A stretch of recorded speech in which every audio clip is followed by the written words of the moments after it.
Des étudiants manifesteront demain midi. Ce sera devant le cabinet de la ministre de l'Enseignement supérieur, Valérie Glatini. Ils réclament le retrait de la réforme du décret paysage. On va revenir dessus dans un instant. Il est entré en vigueur à cette rentrée académique. Pour en parler, nous avons avec nous Emilia Auchage. Bonjour. Bonjour. Vous êtes la présidente de la FEF, la Fédération des étudiants francophones. Est-ce que vous attendez du monde demain pour la manifestation ?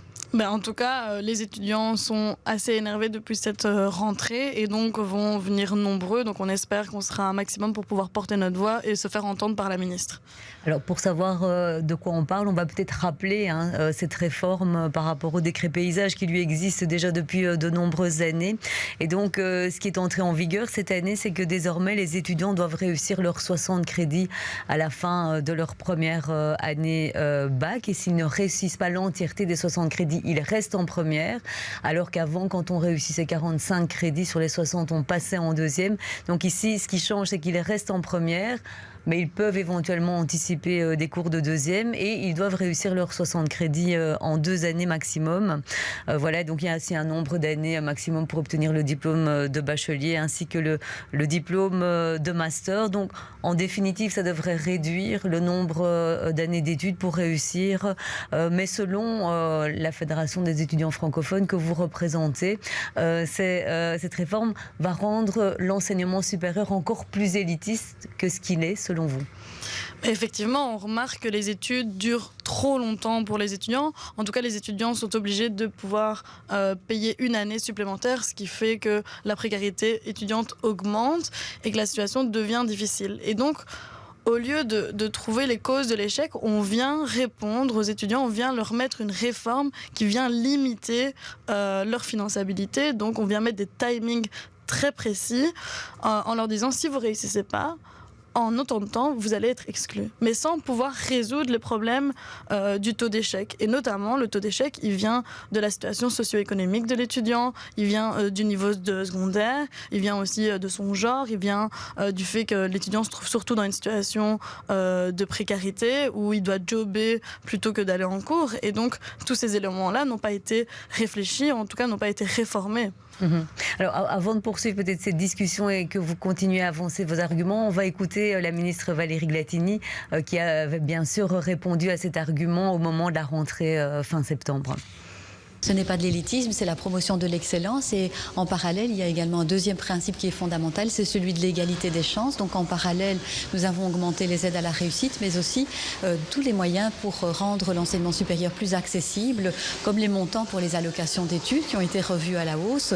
Donc cette réforme, elle est avant tout une réforme pour l'excellence et pour également plus d'égalité des chances et d'accessibilité de l'enseignement supérieur. Ce sont les boursiers qui sont les plus pénalisés par cette difficulté à appréhender les conséquences d'un report de crédit. On sait que le nombre d'étudiants boursiers qui réussissaient à l'heure leur bachelier, donc en 3 ans, il était de 18%, il est actuellement de 14%. Donc c'est eux qui sont pénalisés par un allongement de la durée des études parce que tout le monde n'a pas les moyens de payer 10 années d'études plutôt que 5. Voilà, et c'est là qu'on voit que finalement les étudiants ou la fédération, la FEF, n'est pas d'accord avec Valérie Glatini. Vous voulez finalement arriver au même résultat qui est d'aider les étudiants qui sont les plus précarisés. Mais selon vous, ce n'est pas la bonne méthode. Et sur quoi vous vous appuyez pour cela? Vous vous rendez compte que beaucoup d'étudiants viennent, vous avez beaucoup de retours et notamment des étudiants qui sont les plus en difficulté par rapport à cette réforme, par rapport à un certain nombre d'inquiétudes dont ils vous parlent?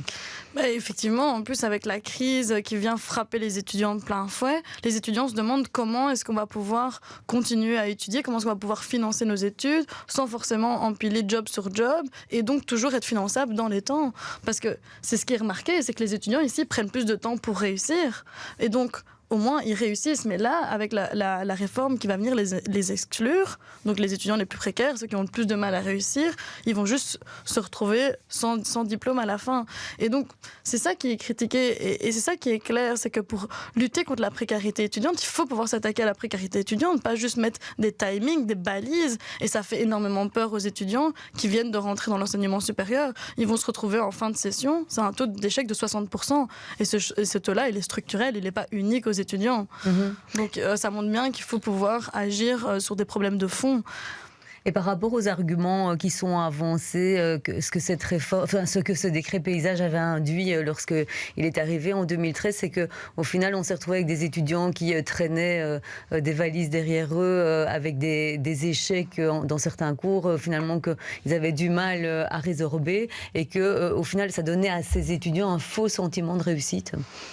Mais ce qui est sûr, c'est que avant la réforme, le décret n'était pas parfait, ça c'est sûr. Donc on remarque qu'il y avait un allongement des études, mais aussi une forte responsabilité sur les étudiants à construire leur PAE, leur mettre beaucoup d'autonomie, alors que ça pose aussi d'autres problèmes que, par exemple, est-ce qu'il y a eu un encadrement suffisant? Est-ce qu'il y a eu d'autres problèmes qui ont été résolus?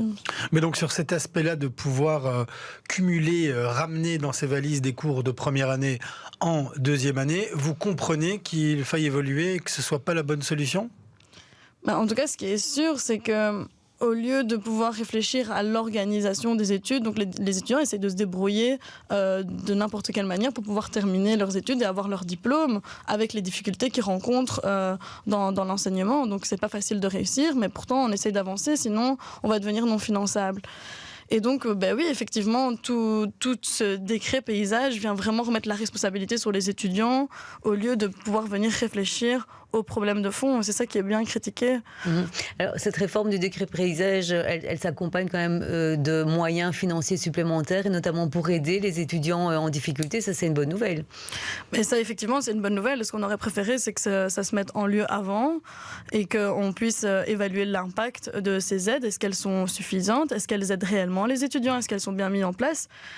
Plutôt que de venir exclure avec de nouvelles règles et mettre en parallèle des aides qui, pour nous, sont clairement insuffisantes.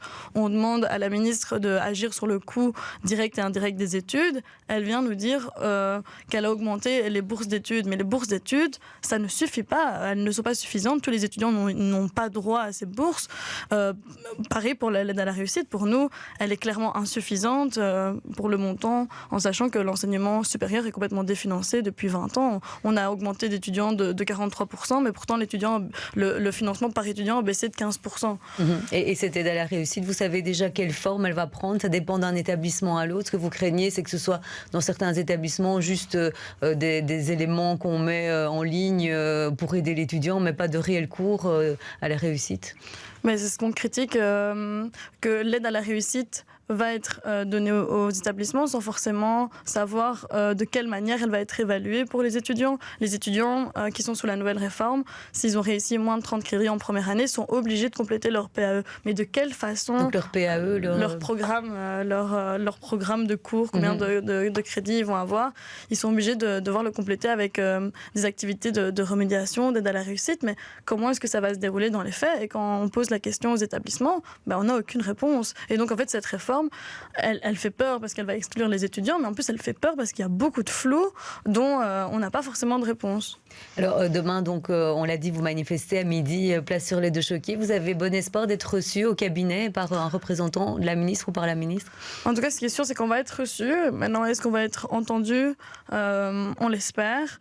En tout cas, on verra demain. Les étudiants seront présents. Les étudiants en ont marre, en fait, de cette réforme du décret paysage, mais aussi de cette situation avec la crise qui vient compliquer la situation des étudiants les plus précaires qui se verront exclus de l'enseignement avec cette réforme. Merci beaucoup, Emilia Oxage, d'être venue nous voir en studio. Je rappelle que vous êtes donc la présidente de la FEF, la Fédération des étudiants francophones. Merci.